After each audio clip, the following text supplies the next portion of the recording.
The Heart of Asia conference is underway in Tajikistan. The summit brings together Afghanistan's neighbors and other regional powers. Indian External Affairs Minister S. Jaishankar said that at the conference that India remained committed to the development of Afghanistan in order to make the country self-sufficient. He also said that India will continue to work towards improving Afghanistan's connectivity.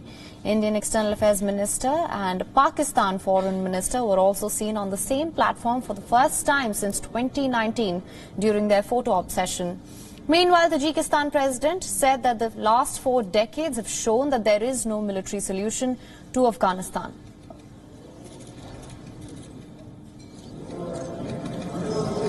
What's besides? And for more on this, our correspondent Lucy Hugh joins us live from Brussels. Lucy, thank you so much for joining us. As all stakeholders of Afghanistan are meeting in Dushanbe, what is European Union's stake in the peace process? Well, the European Union has long supported the peace process. It's raised at almost every meeting of the European Council, and it's regularly taken up by meetings of the foreign affairs ministers as well. There is support for the continued talks between the two sides that the EU is supporting through the UN as well as NATO.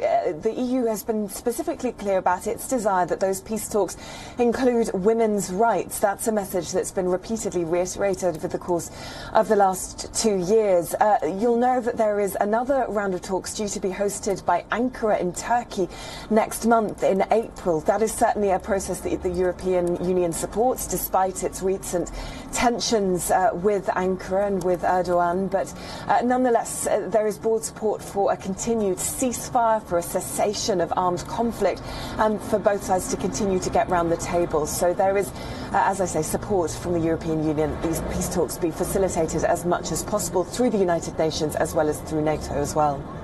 All right, and also Taliban is pushing for US and NATO troops to pull out from Afghanistan before any further talks can materialize. Do you think this conference can provide a concrete roadmap as all stakeholders are calling for reduction of violence? Well, we know that the US has, of course, that deadline laid out by President Trump to withdraw US troops from Afghanistan by the 1st of May.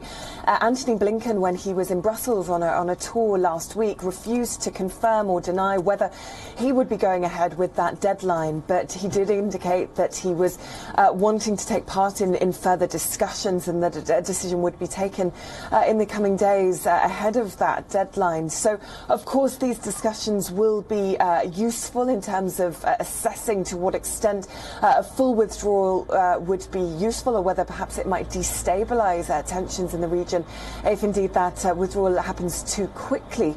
But certainly there will be attempts to listen to what the Taliban is calling for, and the US will be, I think, looking towards Turkey to making its longer term decisions. So those talks in Ankara next month will be crucial as well.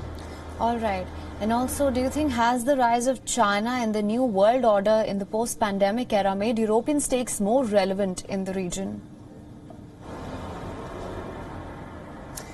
Yeah, I mean, certainly we've seen interesting developments with regards to the US, the EU and China in recent days. We know, that there was a coordinated sanction action taken on Beijing at the start of last week to do with China's treatment of the Uyghur Muslims in Xinjiang. There was coordinated action from the US, Canada and the EU in targeting officials involved in the detainment camps that led to counter-sanctions from Beijing against both US officials, against officials here in the EU, as well as now officials in the UK. So we are seeing tougher measures taken by China at a time when the EU is due to sign off on its ambitious investment agreement with Beijing.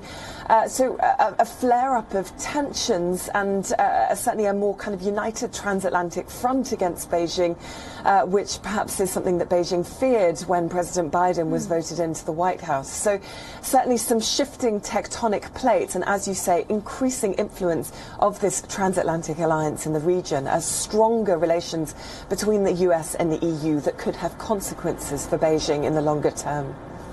All right. All right, Lucy, thank you so much for joining us with all those details.